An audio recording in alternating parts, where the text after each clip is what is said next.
Hello, this is Mark Wildman of Wildman Athletica, and today we are going to work on a very non-conventional exercise, the kettlebell side-to-side swing. This is an advanced exercise, and this is for people like farmers or fighters. Wrestlers do a lot of this lateral type of movement as well. There's a reason that a lot of really good wrestlers were farmers throughout history. It's because they were good at this type of movement, but this type of movement is not replicated much in the modern training gym. There are a couple of things that hockey players do which mimic this, but the equipment is really expensive. So we're trying to find an affordable way to do this exercise. If you use a competition adjustable kettlebell, the Wildman has 1/2 kilogram plates. A normal one has 1K jumps. You can start with a lightweight, work on 2 or 3 sets in a workout on a not deadlift day, and build up over time.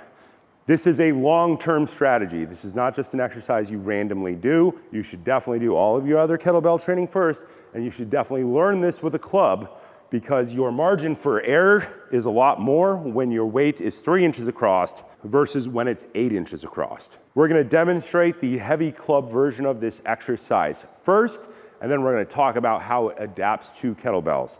With heavy club, the important part is that both elbows stay locked the entire time and your feet do not move. Take your hands, stack one hand on top of the other, we stand up. We're gonna start to shift our weight without moving our feet, keeping the elbows locked, and the goal is to swing up, parallel to the ground, parallel to the ground, parallel, parallel, parallel. When we set it down, track it out, set it straight down between your feet. Kettlebells are much bigger in diameter than clubs. So you have to have a perfect path. 2 arms will still be straight. As we swing down, our legs will straighten out to get out of the way. We will lean away from the weight. Think of it like partner dancing. The heavier the weight, the more you sit into your back leg. Good deadlift position to pick it up. 2 palms face back, get down.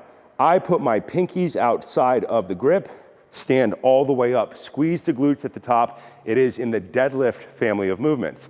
We're gonna start shifting our weight. 1 leg drives forward, 2 elbows stay locked. Shift back and forth from side to side, build up higher and higher until it is parallel, parallel, parallel, parallel, parallel to the ground. The important part is that we keep our elbows locked out. When we go to set it down, track it out, keep the elbows locked, shift the weight from leg to leg, squeeze the glutes, set it down with good technique. We are not turning out with this exercise. There are some versions of deadlift where athletes turn out for specific reasons.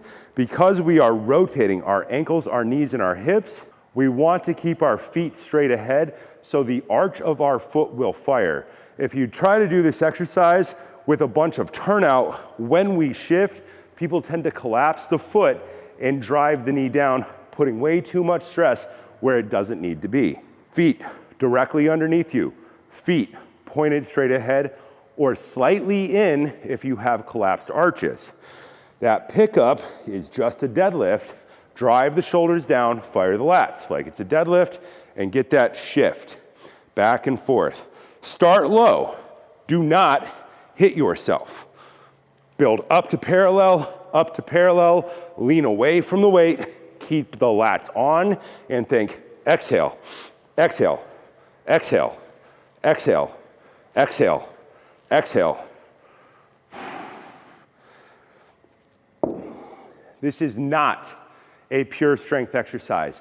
This is a strength endurance exercise. Focus on your breathing.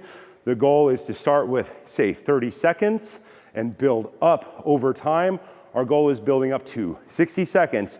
This gets real serious at 90 seconds.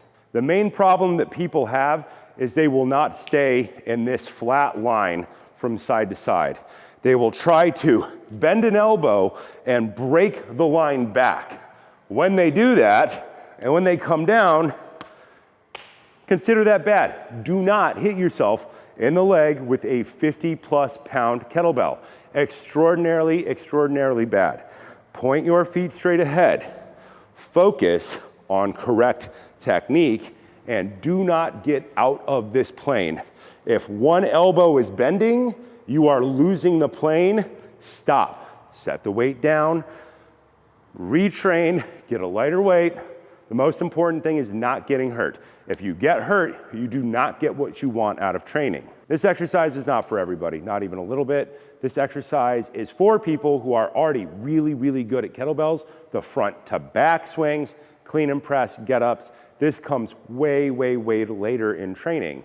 This is actually a heavy club exercise adapted to kettlebells. This exercise is for people who do things like farm or who are roofers. They pick up heavy objects and they throw them laterally.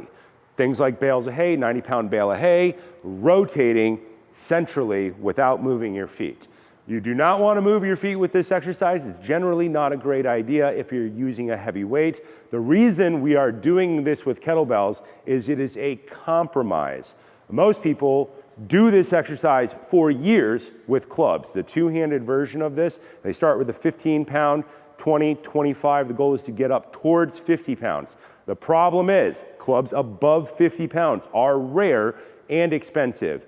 Kettlebells, specifically competition adjustable kettlebells, like the ones from Bells of Steel, can go up to 70 pounds.